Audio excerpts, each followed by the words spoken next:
Moi c'est Valérie, j'ai 46 ans et je suis en formation titre pro soudure. J'ai commencé dans la logistique, dans laquelle je faisais de la gestion des stocks et des expéditions. Je me suis rendu compte que plus on évoluait, plus on était devant un ordinateur. Et ce qui me manquait, moi, c'était le terrain. Il me fallait toujours une part de terrain. Je me suis posé la question d'une reconversion et c'est là que je me suis dit, à mon âge, à 46 ans, c'est ma dernière ligne droite, donc c'est maintenant ou jamais. Donc je me suis lancée dans la reconversion et notamment dans la soudure. Alors la soudure, parce que j'ai toujours voulu travailler de mes mains en fait, depuis que je suis tout petite en fait, c'était une envie, donc je me suis dit depuis que c'est là, autant que je fonce. Donc par contre j'hésite entre le bois et le métal, et j'ai choisi le métal, avec le métal on fait ce qu'on veut en fait. La formation se déroule sur 8 mois, 8 mois pendant lesquels on apprend la pratique, on apprend les bases via de la théorie, et dans laquelle on a 3 semaines d'entreprise, donc une période de stage en entreprise.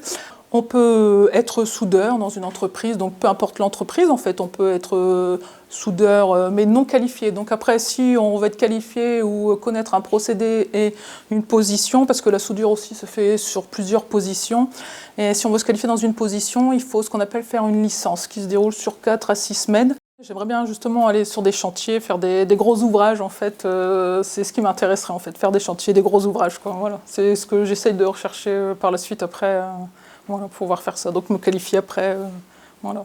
Donc je me renseigne sur un chantier, quel genre de soudeur ils ont besoin, quel genre de qualification pour justement pouvoir moi, de faire une demande de licence dans telle position et dans tel procédé. Quand je leur ai appris que je me reconvertissais dans la soudure, les gens ont été surpris déjà d'une part parce que c'est pas du tout, je ne faisais pas du tout métier manuel depuis quelque temps, j'avais abandonné. Et donc ils ont été surpris, surtout soudeur, on n'en voit pas tous les jours, donc juste plutôt de la surprise, mais bon, personne n'a essayé de me décourager, donc ce qui était déjà une bonne chose, mais même si on m'avait découragé, j'y serais allée quand même. Peut-être pour les stages aussi, oui, c'était difficile dans le sens où on est une femme et les entreprises aujourd'hui n'ont pas encore de vestiaire pour femmes, donc ne peuvent pas nous accueillir.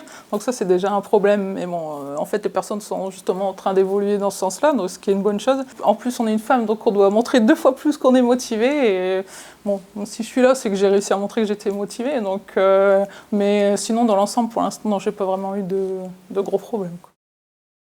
Il faut déjà être minutieux, il faut être patient, il faut être consciencieux, il faut avoir une bonne vue aussi, parce que c'est important, si on ne voit pas ce qu'on fait, ça risque d'être un peu compliqué. Il faut savoir s'adapter, il faut de la dextérité, il faut être agile de ses mains.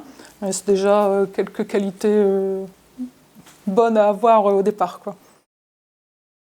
Un conseil pour les femmes pour se lancer dans la soudure, je leur dirais n'attendez pas la reconversion. Si ça vous prend aux tripes et que vous avez envie de faire de la soudure, foncez et écoutez votre cœur. Voilà, c'est tout ce que j'ai à vous dire.